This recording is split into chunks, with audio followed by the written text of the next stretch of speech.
तो खैर, but yes, at the end of the day Suhail, यही कंडीशंस हैं, इन्हीं कंडीशंस में हमें खुद को अप्लाई करना पड़ेगा। और हमने देखा श्रीलंका और साउथ अफ्रीका के मैच में भी हमने over the period of time देखा कि साउथ अफ्रीका के बॉलर्स ने कैसे खुद को एडजस्ट किया, वहीं करंटली ऑन द फील्ड अपने आप को उन कंडीशंस के हिसाब से कैसे सेटल किया, और फिर श्रीलंका को उठने ही नहीं दिया बिल्कुल।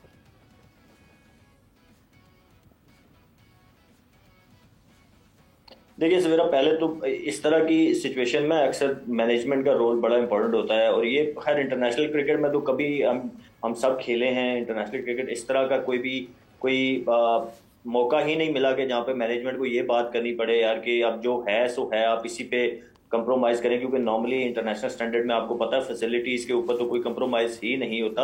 हाँ, लीग क्रिकेट में बहुत दफा ऐसा हुआ, लाला ने भी बहुत खेली, मैंने भी बहुत खेली, बहुत सारे मौके आए जहाँ पे प्रैक्टिस फैसिलिटीज अच्छी नहीं है, ग्राउंड पे भी कभी कभार क्वेश्चन मार्क आते हैं, तो वहाँ मैनेजमेंट आके यही कहती है देखें अब जो है सो है, आपने इसी के हिसाब से, क्योंकि क्रिकेट तो होनी है, क्रिकेट तो आपने खेलनी है।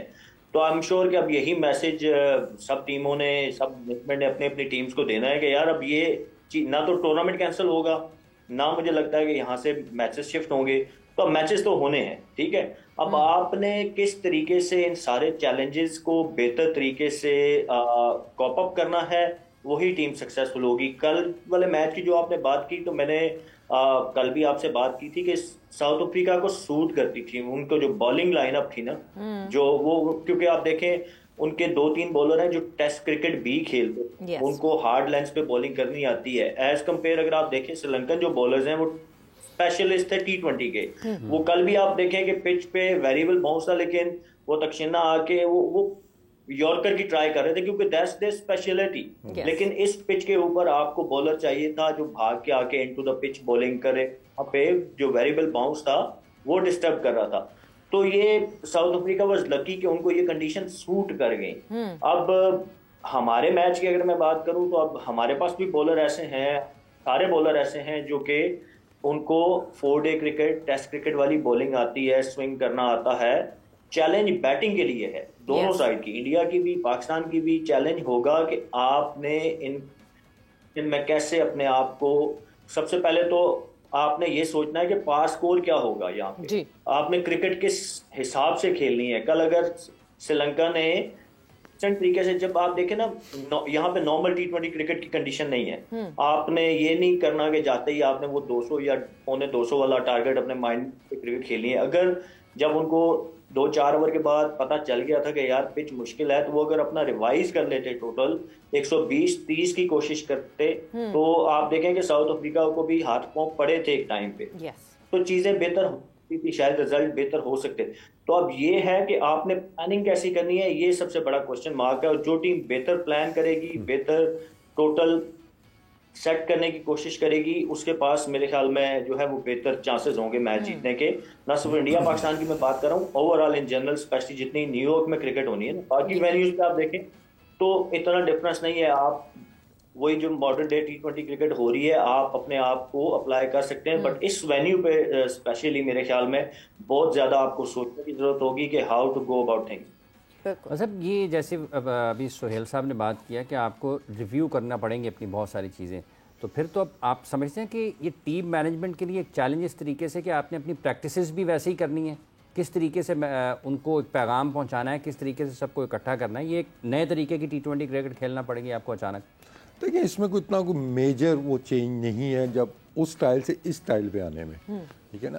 नॉर्मल स्टाइल से ज़रा ओवर एग्रेसिव जाने में वो वहाँ थोड़ी दिक्कत होती है आपके। लेकिन अगर आप प्ले टू प्लेयर देखते हैं तो हमारे बहुत से बैट्समैन ऐसे हैं कि जिनकी स्ट्रेंथ ऐसे ही खेलना है, ऐसे मीन्स के 150-160 वाले मैचेस खेलना, चाहे वो बाबर हैं, चाहे वो रिजवान है, या आपके टॉप ऑर्डर जितने भी हैं, ये इनको सूट करता है। तो I think they just need to get back to their normal. अब इसके अंदर सिर्फ प्लानिंग ये नहीं इंपॉर्टेंट कि हमने 120 के लिए, 130 के लिए खेलना है या 140 के लिए खेलना है। अब चैलेंज जो इन पिचेस पे आएगा, क्योंकि ये एक तरह की पिच नहीं है कि आपको पता है जैसे दुबई में या शारजा में होती थी कि टर्न है, लो रह रहा है बॉल, तो आपको पता है कि एक ही तरह से खेलनी है। अब ये इन पिचों में वेरिएबल बाउंस भी है, ठीक है ना। कभी टर्न हो रहा है बॉल, कभी नहीं हो रहा है, पेस कभी जा रही है, कभी नहीं जा रही है। तो इसमें शॉट सिलेक्शन आपकी ना वेरी इंपॉर्टेंट हो जानी है। और फिर जो आपका एक रोल डिफाइन कर दिए जाते हैं कि जैसे अगर लेट्स से हमारे ओपनर्स हैं तो whatever you decide for the first 6 over जी कि हमें इसके अराउंड रन करने हैं। नॉर्मली जब भी आप पावर प्ले का टारगेट कोई सेट करते हैं तो उसमें आप हमेशा नंबर 3 को भी साथ रखते हैं कि आप तीनों ने यहाँ तक हमें लेके जाना है। तो इंपॉर्टेंट होगा कि वो टारगेट आप कितना एक सेट करते हैं, ठीक है ना। वो डिसाइड बैट्समैनों नहीं करना है अंदर जाके कि 6 ओवरों में 30 रन होने चाहिए, एक आध विकेट गिर जाती है उसमें या कोई नहीं गिरती है आइडियली।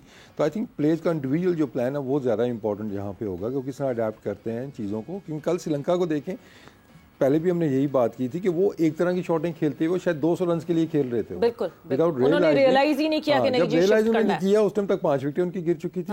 ठीक है, तो ये हमें वर्किंग थोड़ी सी पहले करनी होगी। और शॉट सिलेक्शन फिर मैं कहूँगा कि कल का जो पिच था इस पर एक चीज़ जो बिल्कुल आपको ऑब्वियस नजर आ रही थी टीवी पे देखते हुए, मतलब 2 बॉलें मैंने भी देखी थी कि यार स्क्वायर पे रन बनने चाहिए इस पिच के ऊपर। वो आगे बॉल भी नहीं कर रहे आपको, बाउंस इतना हो रहा है, आप कट के ऊपर अपर कट के ऊपर अच्छा जो पुल मारने वाला है वहां पे आपको रन्स मिलने हैं। लेकिन श्रीलंका को हमने देखा कि बस थोड़ा सा मुंह उठा के वो सामने हिट मारने के चक्कर में उन्होंने आगे बॉल ही नहीं किया उनको।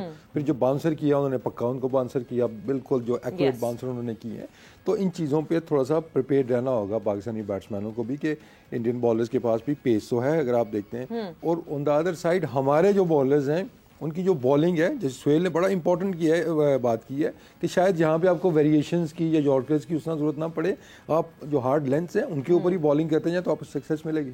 बिल्कुल, क्योंकि हमने जो वार्म अप मैच यहाँ पे हुआ था वहां पे बुमराह तो कंडीशंस में खुद को सेट करने के वो माने जाते हैं इस बात के लिए, बट जिस तरह अर्शदीप ने बॉलिंग की थी और फायदा उठाया था, not just with the pitch but in the air as well, so वो फायदा हमारे फास्ट बॉलर्स को उठाना पड़ेगा। बट लाला, हमारा ऑब्वियसली फोकस बार बार न्यूयॉर्क के स्टेडियम पे आ रहा है, बट उससे पहले हमने अपने लड़कों को कहना है तेज स्ट्राइक रेट के साथ, अच्छे स्ट्राइक रेट के साथ डैलस में बैटिंग करें और डैलस में रन्स बनाएं, बिकॉज रन्स का अंबार लग रहे हैं डैलस में, जो है वो रन्स पे रन्स बन रहे हैं, एंड देन वापस आ जाएं अपने मोजो पे। तो मुझे ऐसा लग रहा है कि 2-2 अलग जगह जो है आपको इन बैटर्स को मुसलसल एडजस्ट होना पड़ेगा। 9 अलग वेन्यूज हैं इस वर्ल्ड कप में, और जो इन 9 अलग वेन्यूज में अपने आप को एडजस्ट करेगा वही चैंपियन बन सकता है यहाँ पे। तो सवेरा, मेरी आप शुरू में जो प्रोग्रामों में बात हुई थी, क्योंकि वेस्ट इंडीज काफ़ी क्रिकेट खेला हुआ तो वहाँ की कंडीशंस का मुझे पता है। एक आधा पिच के अलावा वहाँ पे जो है ना वो आपको जो है आपको खुद एडजस्ट करना पड़ेगा। और जो टीम जिस कंडीशन को, इस कंडीशन को जो सही तरीके से अप्लाई करेगी, मेरे ख्याल में वो टीम जीतेगी। आप किसी एक टीम को आप फेवरेट नहीं कह सकते कि ये टीम फेवरेट है वर्ल्ड कप की। यहाँ पे कंडीशन को जो जल्दी अडॉप्ट करेगा वो जीतेगा ये वर्ल्ड कप। और मेरे ख्याल में देखिए सवेरा, जब आप प्रोफेशनल क्रिकेटर होते हैं और मैचेस होने हैं तो आपको फिर अपने आप को वाकई एडजस्ट करना पड़ेगा, क्योंकि वो दूसरी टीम भी आई हुई होती है। तो आपको जल्द से जल्द वो कंडीशन अडॉप्ट करनी पड़ेगी। ठीक है, अगर एक पिच के ऊपर 200 रन हो रहे हैं, दूसरी पिच के ऊपर वो कंडीशन नहीं है, 140-150 रन करने हैं आपने, तो आप उस हिसाब से फिर अपने आप को प्लान भी उस हिसाब से बनाते हैं ना। फिर आपने पहले के मैचेस देखे हो कि ये टीम खेली, ये कंडीशन ये थी, उस हिसाब से आप उस कंडीशन को अडॉप्ट करके आप प्लान बनाते हो अपना कि भाई इस पिच के ऊपर 200 रन वाला नहीं है, या इस पिच के ऊपर यॉर्कर नहीं करनी, इस पिच पे हार्ड लाइन पे बॉल करनी है। और वेस्ट इंडीज की जितनी सुहेल आपको बेहतर तरीके से बताएगा कि जितने भी फास्ट बॉलर जो मैंने देखे हैं वेस्ट इंडीज में, वो यॉर्कर्स के बजाय, या अगर रिवर्स हो रहा तो फिर तो समझ आती है बात, लेकिन बाकी हार्ड लैंड को हिट करना जो है ना वो वहां पे इजी नहीं होता बैट्समैनों के लिए। तो जो कंडीशंस को जल्दी अडॉप्ट करेगा वो बन जाएगा चैंपियन जी। ठीक है सुहेल, जैसे फास्ट बॉलर्स के भी शायद भाई ने बताया है कि जो आप हार्ड लेंस को हिट करेंगे, जिसका आपने पहले भी जिक्र किया है, इसके लिए आपको लगता है जो हमने अभी आयरलैंड इंग्लैंड में क्रिकेट खेली है हमारे फास्ट बॉलर्स ने, और अब यहाँ पर हम आमिर को देखते हैं, वो वेरिएशंस के ऊपर उनका इन्हिसार होता है। हारिस ने अच्छी जगह पर गेंदबाजी की, शाहीन आगे से आउट करने की कोशिश करते हैं, तो ये चीज़ें फिर पाकिस्तान को बहुत जल्द इनके ऊपर काम करना पड़ेगा।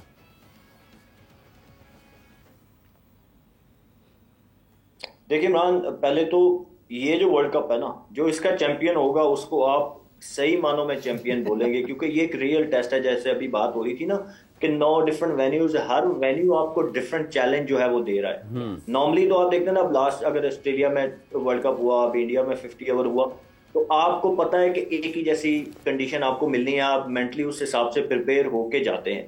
लेकिन यहाँ पे डिफरेंट चैलेंजेस हैं, तो मेरे ख्याल में तो ये रियल टेस्ट है। जो इस वर्ल्ड कप को जीतेगा उसको आप सही मानों में वर्ल्ड चैंपियन बोलेंगे। बाकी coming back to your question, तो यहाँ पे देखें, अभी मैंने कल बात की थी कि नया बॉल बहुत इंपॉर्टेंट होता है। नया बॉल जो स्विंग, कल आपने फजल फारूकी की बॉलिंग देखी, जिस तरीके से उन्होंने नए बॉल से आउट किए, आपने नमीबिया के बॉलर की मैंने बात की थी, नए बॉल से उन्होंने जिस तरीके से बॉलिंग की, तो यहाँ पे हमेशा सीमर को हेल्प मिलती है। और लेटर ऑन जो मीडियम पेसर या मीडियम फास्ट बॉलर जो वेरिएशन यूज करते हैं ना, पिच को यूज करते हैं, लाला ने बड़ी अच्छी बात की कि जो पिच को यूज करेगा बेहतर तरीके से उसके पास ज्यादा चांसेस होते हैं। यहाँ पे जिस तरह T20 वाली नॉर्मल बैटिंग हम बात करें ना कि नहीं होगी, तो यहाँ पे उसी हिसाब से नॉर्मल T20 में जो बॉलिंग होती है वो शायद इतनी सक्सेसफुल ना हो। तो इट्स ऑल अबाउट इंडिविजुअल्स के, वो देखिए टीम प्लान तो बनते हैं, इंडिविजुअल्स के अपने प्लान भी होते हैं। आप अपना प्लान करके जाते हैं यार कि पिच क्या ऑफर कर रही है, यहाँ पे कंडीशन क्या ऑफर कर रही है। आप अपने 4 ओवर को प्लान करके जाते हो कि मैंने पहले ओवर में क्या करना है, दूसरे में क्या करना है, डेथ में अगर बॉलिंग है तो वहां क्या करनी है। तो जो मैंने ओवर द ईयर्स वहां पे 7-8 साल क्रिकेट खेल के देखा है कि जो बॉलर पिच को बेहतर तरीके से यूज करता है उसको ज्यादा कामयाबी मिलती है।